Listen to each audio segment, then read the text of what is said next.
میرے رسول پاک علیہ السلام کا دروازہ سب سے بڑا دروازہ ہے، حضور کا دروازہ سب سے بڑا دروازہ ہے، لیکن میرے دوستو یاد رکھنا، نبی پاک علیہ السلام نے بھی لوگوں کو جب رستہ دکھایا ہے تو رب کریم کا رستہ دکھایا ہے، اللہ کا رستہ دکھایا، اللہ کریم کا رستہ دکھایا، لوگوں رب کی طرف توجہ کرائی۔ میرے رسول کریم سید عالم صلی اللہ تعالی علیہ وسلم نے لوگوں کی اللہ کی جانب توجہ کرائی اور لوگوں سے یہ کہا کہ وہ اپنے رب کریم کی جانب اپنا ذہن رکھیں، اپنی توجہ اپنے اللہ کی جانب مبذول کریں۔ میری بات کو اچھے طریقے سے سمجھیے گا، علم اللہ تبارک و تعالی عطا کرتا ہے تو اسے اللہ کی عطا ہی سمجھنا چاہیے۔ کچھ لوگوں کے پاس علم ہوتا ہے پر علم نافع نہیں ہوتا، وہ ٹامک ٹونجا مارتے رہتے ہیں ساری زندگی۔ علم کو اللہ کی عطا سمجھیں، اپنی عقل پر اپنے شعور پر زیادہ بھروسہ نہ سمجھیں، نظر اللہ پہ رکھیں۔ حضرت مولا علی شیر خدا کرم اللہ تعالی وجہہ الکریم سے کسی نے پوچھا تھا بڑا عالم کون ہوتا ہے؟ ہمارے ہاں تو اب وہ والے عالم پائے جاتے ہیں نا، اللہ ماشاءاللہ، جو ممبر پہ بیٹھتے ہیں تو دعوے ہی دعوے ہیں، ممبر پہ بیٹھتے ہیں تو دعوے ہی دعوے ہیں، اس طرح کے عالم ہمارے ہاں پائے جاتے ہیں، وہ ہر بات میں دعویٰ کرتے ہیں، میں یہ کر دوں گا، میں وہ کر دوں گا۔ یہ مزاج علماء کا نہیں۔ حضرت علی المرتضیٰ سے کسی نے پوچھا بڑا عالم کون ہوتا ہے؟ فرمایا بڑا عالم وہ ہوتا ہے کہ جسے مسئلے کا پتہ نہ ہو تو وہ کہہ دے مجھے نہیں پتا، میں پتہ کر کے بتاؤں گا، غلط بات بیان نہ کرے۔ امام مالک سے کسی نے کوئی مسئلہ پوچھا تو آپ فرمانے لگے مجھے اس سوال کا جواب نہیں آتا، ہمارے بزرگ سمجھاتے کیا ہیں؟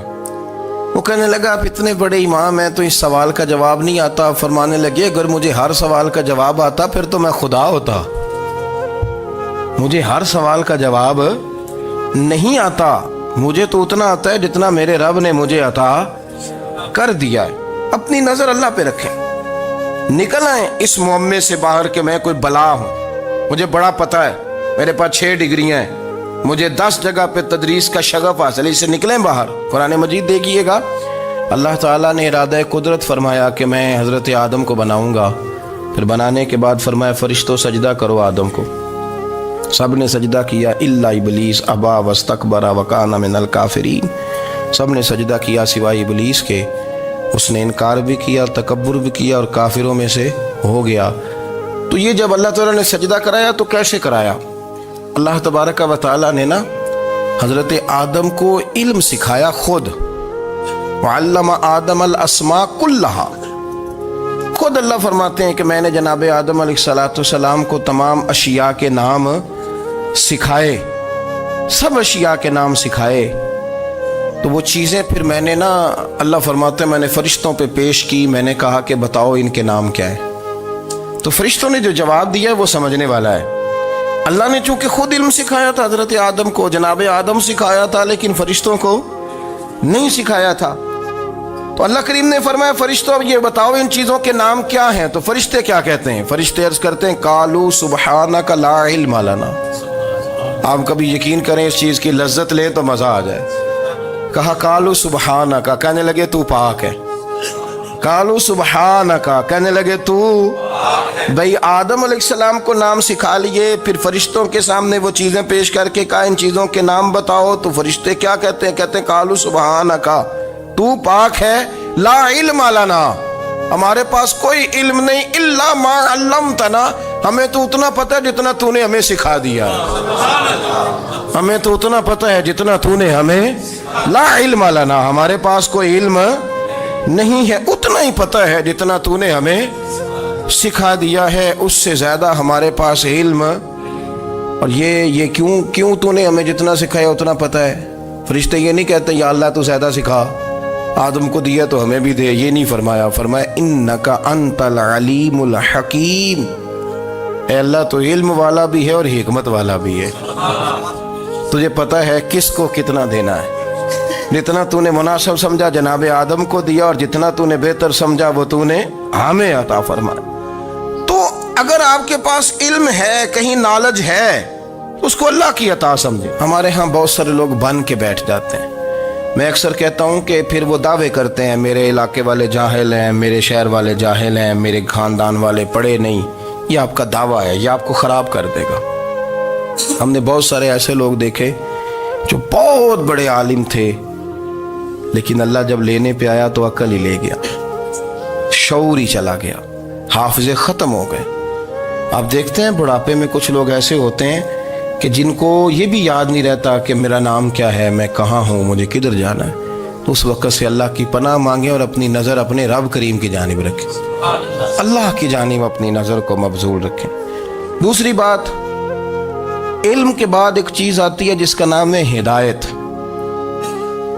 جس کا نام ہے تقویٰ، جس کا نام ہے پرہیزگاری، جس کا نام ہے عمل، عبادت، ریاضت۔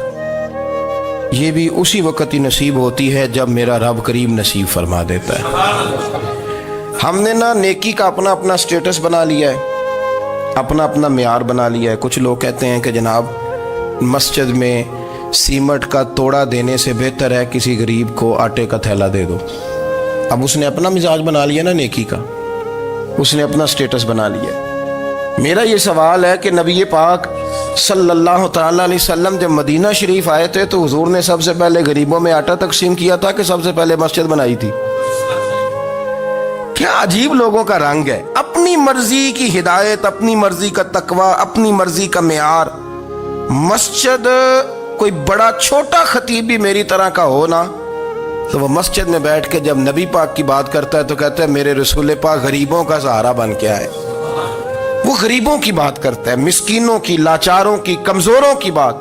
تو مسجد ہی تو وہ ادارہ ہے جہاں سے غریبوں کی بات ہو رہی۔ تو اب لوگوں نے غریب کو اور مسجد کو لڑانا شروع کر دیا، اس کو لڑاؤ کہ مسجد میں پیسے دینے سے بہتر ہے آپ غریب کو آٹے کا تھیلا دے دیں۔ آپ یہ کیوں نہیں کہتے کہ مسجد میں بھی آپ توڑا دیں ایک سیمٹ کا اور ساتھ غریب کو بھی خدمت کریں؟ یہ کیوں نہیں تقویٰ؟ اپنی اپنی مرضی کا مزاج، اپنی اپنی۔ کچھ لوگ کہتے ہیں چھوڑو جی، ساری زندگی انسان نماز پڑھتا رہے اور پھر گالیاں بھی دیتا رہے، بندہ داڑھی بھی رکھ لے اور جھوٹ بولنا بھی نہ چھوڑے۔ تو یہ آپ نے اپنے پاس سے تقوی کا معیار بنایا۔ گالی دینے کا گناہ ہے اور داڑھی رکھنے کا ثواب ہے۔ تو اگر آپ داڑھی رکھے ہوئے ہیں اور آپ کوئی غلطی کر رہے ہیں تو اس سے آپ کی داڑھی کا ثواب ختم، اللہ کرے آپ کو سمجھ آئے میری بات۔ آپ کوئی غلطی کر رہے ہیں، داڑھی کا ثواب اس سے ختم، وہ اپنی جگہ پہ قائم ہے چیز۔ اپنی مرضی کا کیوں تقوی کا معیار بناتے ہیں؟ تقوی کا مزاج اپنی مرضی کا نہ بناؤ۔ اللہ کی بارگاہ سے دعا مانگو کہ یا اللہ ہمیں ہدایت کا نور عطا فرما، اللہ تو ہمیں رستہ دکھا، تو بتا کہ ہدایت کیا ہے۔ تو رب فرماتا ہے اللہ ولی الذین آمنوا، اللہ مومنوں کا مددگار ہے، یخرجہم من الظلمات الی النور، وہ انہیں اندھیروں سے نکالتا ہے اور نور کی طرف روشنی عطا فرماتا ہے۔ اندھیروں سے نور کی طرف اللہ لاتا ہے۔ اللہ ولی، اللہ مومنوں کا ولی ہے، وہ انہیں اندھیروں سے نور کی طرف نکالتا ہے۔ ہدایت ہمیشہ اللہ کی طرف سے سمجھے۔ جب وہ نماز کی توفیق دیتا ہے تو اپنے فضل سے دیتا ہے، جب وہ ذکر کی توفیق دیتا ہے تو اپنے فضل سے۔ ہم سمجھتے ہو جی فلانا نہیں پڑھ رہا بڑا بیوقوف ہے، فلانا نہیں پڑھ رہا، تو تم کیا اپنی عقل کے زور پہ پڑھ رہا ہے؟ میں جی اللہ کے فضل سے 2 سپارے پڑھتا ہوں، تو کس پہ احسان کرتے تو 2 سپارے پڑھ کے رویا کر کہ اگر مالک تو بڑا قریب نہیں۔ بڑے لوگ ہیں جن کو پورا قرآن حفظ ہے پر انہیں پڑھنے کی توفیق نہیں، تو انہیں فضل کیا اور مجھے توفیق دے دی ہے پڑھنے۔ رویا کر، پڑھ کے رویا کر، راتی ساری کر کر زاری، وہ نیند اکھاں تھی توندے تے فجرے اوہی گناہگار کہاون سب تو نیوے ہوندے۔ مہربانی کریں، ڈریں، نیکی کریں تو پھر ڈریں، پھر احساس پیدا کریں، پھر اپنے اندر وہ کمزوری لائیں کہ توبہ توبہ مجھے تو پتہ ہی نہیں، تو جانتا ہی نہیں۔ حضرت سیدنا امام اعظم ابو حنیفہ رحمۃ اللہ تعالی علیہ کے ساتھ ایک شخص کہتا میں نے نماز پڑھی تو عشاء کی نماز تھی۔ یہ جو لوگ بڑے ہوتے ہیں نا، جن کے پیار کرنے والے بڑے ہوتے ہیں، ان کے گرد خوف بھی بڑا ہی ہوتا ہے، انہیں بڑا ڈر لگتا ہے، بڑی بعض اوقات آزمائش ہوتی ہے ان کی۔ عشاء کی نماز کہتے پڑھی تو امام صاحب نے نا عشاء کی نماز میں تلاوت کی آیتیں فَمَن يَعْمَلْ مِثْقَالَ ذَرَّةٍ خَيْرًا يَرَهُ وَمَن يَعْمَلْ مِثْقَالَ ذَرَّةٍ شَرًّا يَرَهُ، فرمایا جو ذرہ برابر خیر کرے گا وہ بھی قیامت میں دیکھے گا، اور جو ذرہ برابر شر کرے گا وہ بھی قیامت میں اس شر کو دیکھے گا اس کے سامنے آئے گا. تو وہ شخص کہتا ہے کہ سارے لوگ نماز پڑھ کے چلے گئے تو امام صاحب رحمۃ اللہ علیہ نے اپنی داڑھی پکڑی رو رہے ہیں.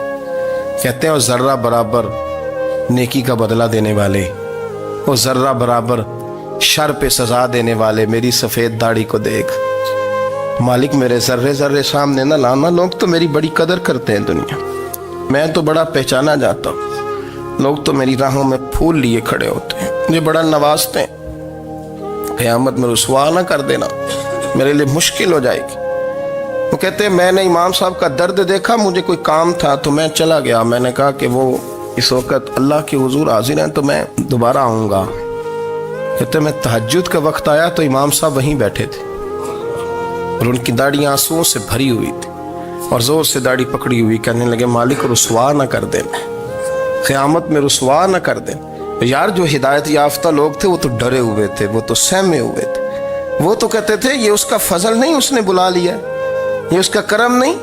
حضرت باعزید بستامی کسی کافر کو دیکھتے تو رو پڑتے، کہتے مالک تو کتنا قریب ہے، یہ بے ایمان رہ گیا، تو نے اپنے فضل سے مجھے اپنے نبی کا غلام بنا لیا. وہ رو پڑتے. یہاں تو لوگوں کا دعویٰ ہی بڑا ہے. نمازی اللہ خیر فرمائے وہ تو دوسروں کو گھورتا ہے، وہ کہتا ہے جنت کا میں مالک ہوں، کنجیاں میرے پاس ہیں، میں کسی اور کو گھسنے نہیں دوں گا.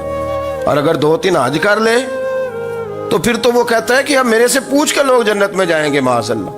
اور اگر وہ 2 4 5 7 دفعہ کوئی نفل پڑھ لے تو پھر وہ کہتا ہے چھوڑیں جی سارے لوگ بے عمل ہیں، میں اکیلا نیک ہوں. نہ ایسا کریں، اپنی توجہ اپنے رب پہ رکھیں، اپنی توجہ اپنے معین الملت والدین، عطا رسول، ہند الولی، غریب نواز، خواجہ معین الدین چشتی، حضرت خواجہ اجمیر، شاہ اجمیر، والی ہندوستان.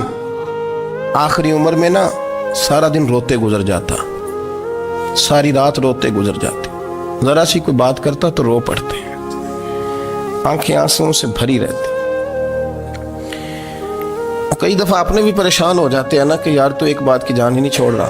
تو خواجہ قطب الدین صاحب بختیار کاکی سے لوگوں نے کہا کہ آپ مرشد سے بات کریں، اتنا بھی تو نہیں نہ رونا چاہیے، ہر وقت اس کے آنسو کی کریے. عاشق دا کام ہی رونا تونا تے بنا رویوں نہیں منظوری.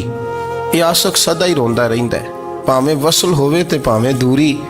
ہر وقت رونے کا کیا مطلب ہے؟ تو خواجہ قطب صاحب کہتے ہیں میں قریب گیا تو میں نے پیر دبائے، میں نے کہا سونیا لوگ تو کچھ بھی نہیں کرتے، تو نے تو کمال کر دیا، 90 لاکھ آدمی مسلمان کر دیا، دنیا کچھ نہیں کرتی، تو نے 50 سال ساری رات مصلے پہ بیٹھ کے رب راضی کیا. تو شہزادہ تھا، حضور کی اولاد تھا، لیکن معین الدین تیرا ایک پلاٹ بھی نہیں، تو نے طالب علم پالے، انہیں غریبوں کو دیا، انہیں نوازا، کوئی شے نہیں تیرے پاس، ہر چیز تو نے. ساری رات روتے ہو، سارا دن روتے ہو.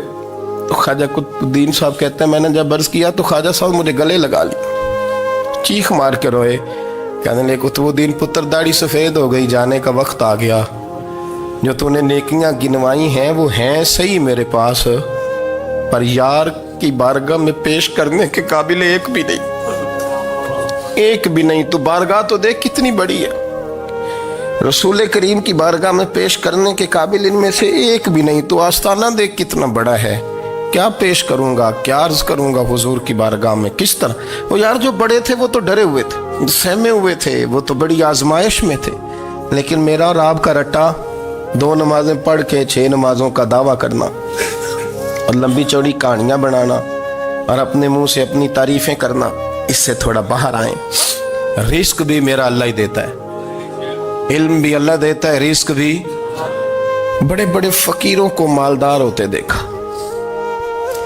بڑے بڑے مالداروں کو فقیر ہوتے دیکھا، بڑے بڑے. میرے ایک بڑا سخی قسم کا سجن ہے، بڑا پیارا ہے، میں اسے سخی مانتا ہوں. میں نے اپنی پریشانیوں کے دنوں میں بھی اس شخص کو سخی دیکھا.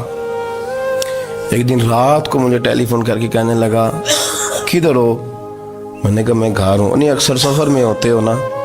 میں نے کہا طبیعت کیسی ہے؟ ٹھیک ہے، بس حال چال پوچھنا تھا. میں نے سمجھائی، میں نے کہا یار یہ کوئی مسئلہ ہے، ورنہ رات کے 2 بجے کوئی حال پوچھنے کو فون تو نہیں نہ کرتا.